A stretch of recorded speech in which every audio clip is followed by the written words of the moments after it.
उत्तर प्रदेश का नाम सुनते ही जहन में क्या आता है? शायद ताजमहल या गंगा की पवित्र लहरें। लेकिन कभी सोचा है कि इस प्रदेश की असली धड़कन, उसकी जान कहाँ बसती है? वो बसती है यहाँ की मिट्टी में। जी हाँ, ये सिर्फ जमीन का टुकड़ा नहीं, ये तो वो बुनियाद है जिस पर लाखों लोगों की जिंदगी, उनकी खेती, उनका पूरा का पूरा कल्चर टिका हुआ है। तो चलिए आज इसी मिट्टी की कहानी की परतें खोलते हैं। उत्तर प्रदेश के मैदानों की मिट्टी का कोई एक रंग या कोई एक रूप नहीं है। एक तरफ जहां नदियों के पास की जमीन है जो सचमुच सोना उगलती है, तो वहीं कुछ ही दूरी पर सूखी और बंजर जमीन भी है। क्या जबरदस्त कॉन्ट्रास्ट है ना? तो बस हमारा सफर यहीं से शुरू होता है, इन चार अलग अलग तरह की मिट्टियों की कहानी को समझने का। और ये रहा हमारा रोड मैप। ये नक्शा हमें बताएगा कि हम कहां कहां जाने वाले हैं। हम गंगा के इन विशाल मैदानों में फैली मिट्टी की चार अलग अलग किस्मों को एक एक करके जानेंगे।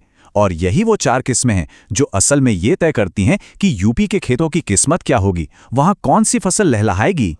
तो सफर की शुरुआत करते हैं सबसे कीमती खजाने से, एक ऐसी मिट्टी जिसे गंगा और यमुना जैसी हमारी नदियों ने हजारों सालों की मेहनत से लाकर यहां बिछाया है।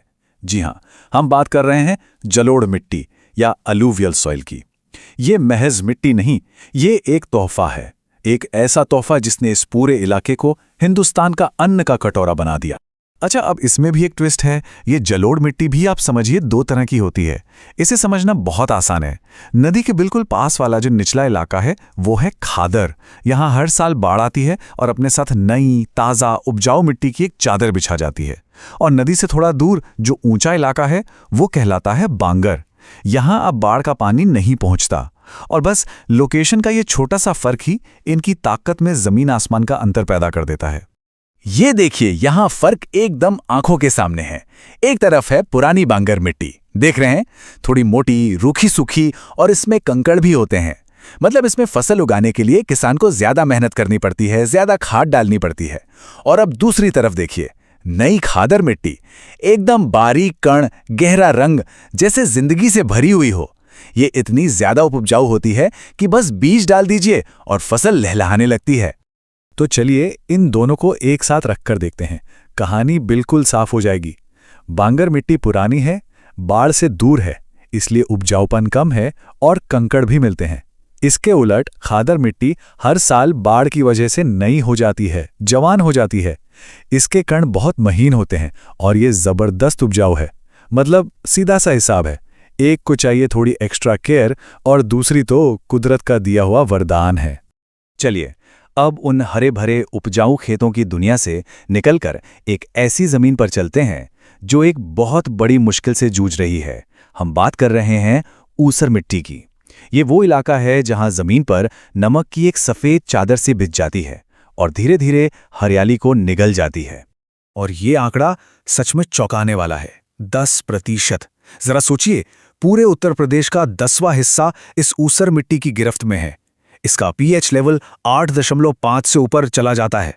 सीधे शब्दों में कहें तो जमीन इतनी ज्यादा खारी, इतनी एल्किलाइन हो जाती है कि कोई भी फसल उसमें ठीक से सांस तक नहीं ले पाती।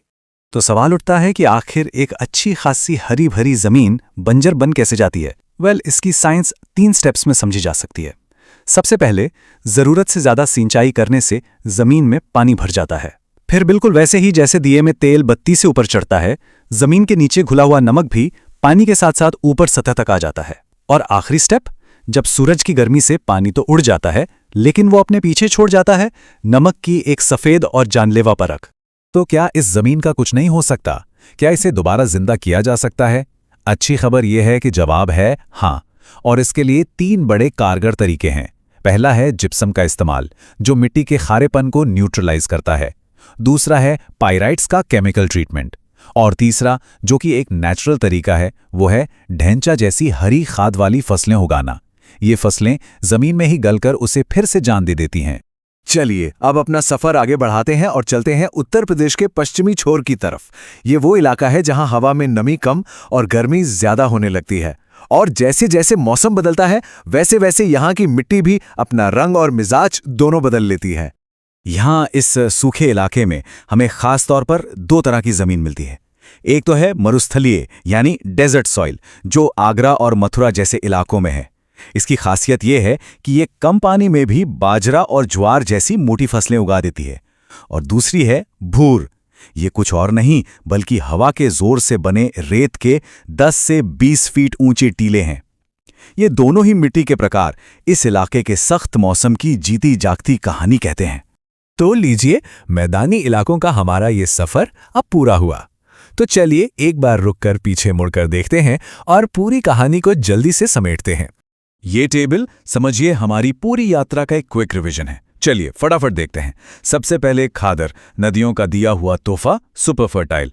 फिर बांगर, पुरानी मिट्टी, कम उपजाऊ, कंकड़ वाली। इसके बाद लवणीय या ऊसर मिट्टी, एक बड़ी चुनौती जिसका इलाज जिप्सम से मुमकिन है। और आखिर में मरुस्थलीय और भूर, पश्चिम की रेतीली जमीन जो मोटे अनाज उगाने के लिए परफेक्ट है। बस यही है उत्तर प्रदेश के मैदानों की मिट्टी की पूरी कहानी।